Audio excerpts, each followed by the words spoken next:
Looks like a plant needs fertilizer. Let's do this. Today I'm going to be doing a little bit of a series.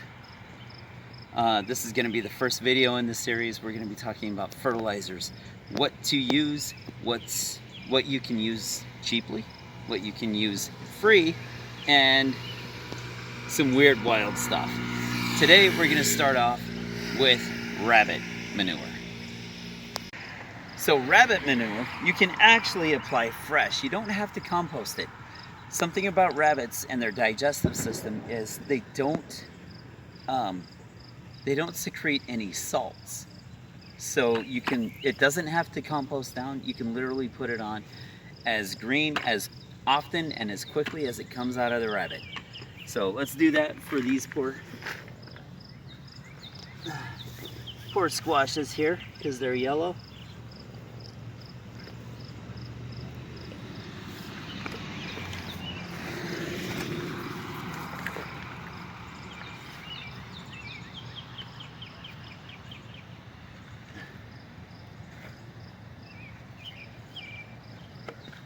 Now, some of you might be thinking to yourself, well, rabbit manure is well and good, but I don't have rabbits.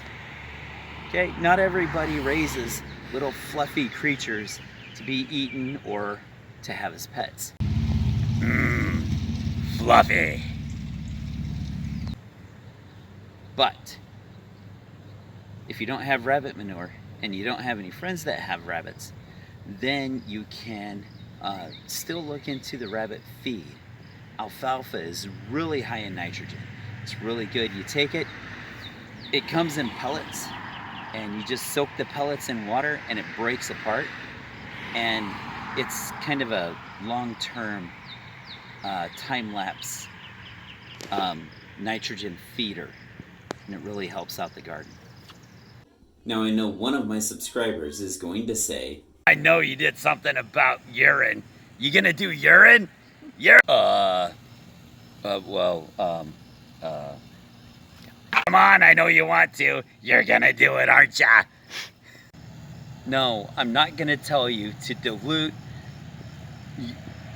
an amount of urine 20-to-1 in water and then spray it on the ground or anything like that. I'm not gonna do it, even though it does give you, even though you deleted it 20-to-1, a 45 on the nitrogen on the NPK scale. I'm not doing it.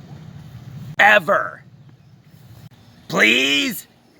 Come on. What you afraid of? Are you afraid YouTube's gonna demonetize you and take away all 5 of your subscribers? Huh? Is that it? Come on. No, not that at all. It's just, come on. Who does that? Well, it's 20-to-1, right?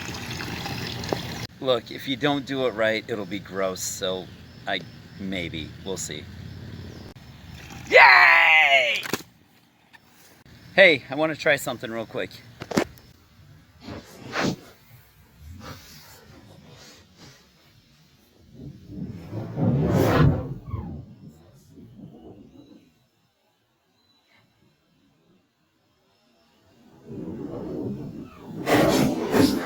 This is my first banana pepper off my plants. Love these. Ooh, this one's actually spicy.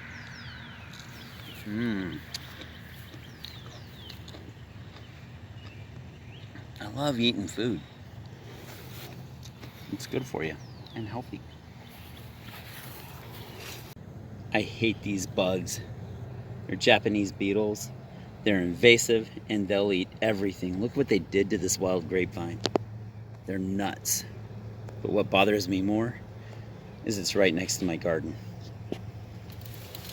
Gonna have to get traps.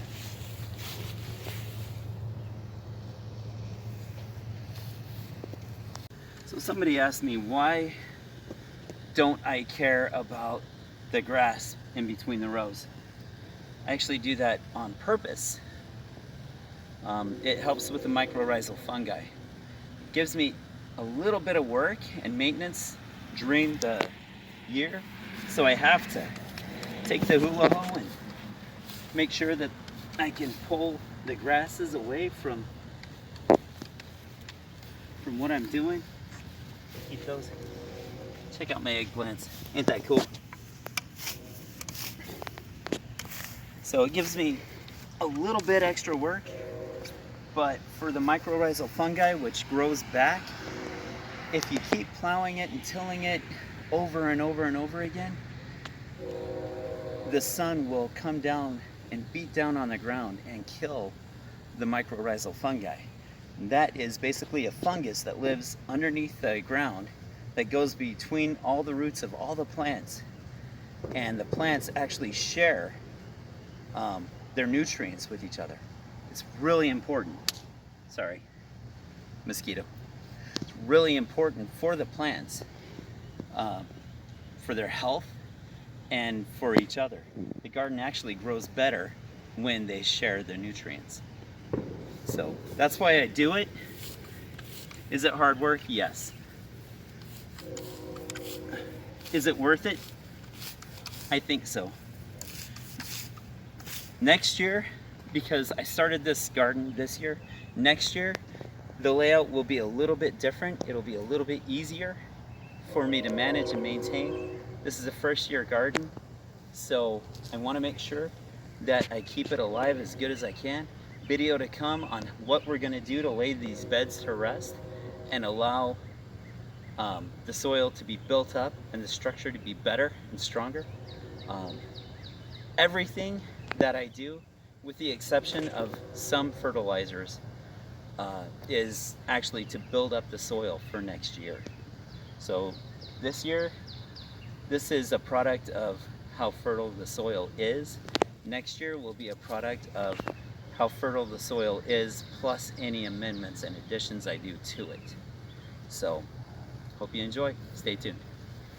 I want to give a big thanks to Em from Winter Wolves for editing this video. Without her, this wouldn't be possible. I hope it was entertaining for you. So I hope you give me a thumbs up and subscribe for what I'm going to be showing you. It should be very educational. No, not human manure. For that, I've never put that into practice. I don't know what you're talking about. Well, I do, but I've never practiced it, and I'm not going to put anything on this video that I've never practiced. I do know for a fact that human manure has to be sitting, composting down for 2 years. I'm not going to make videos on that. Don't worry.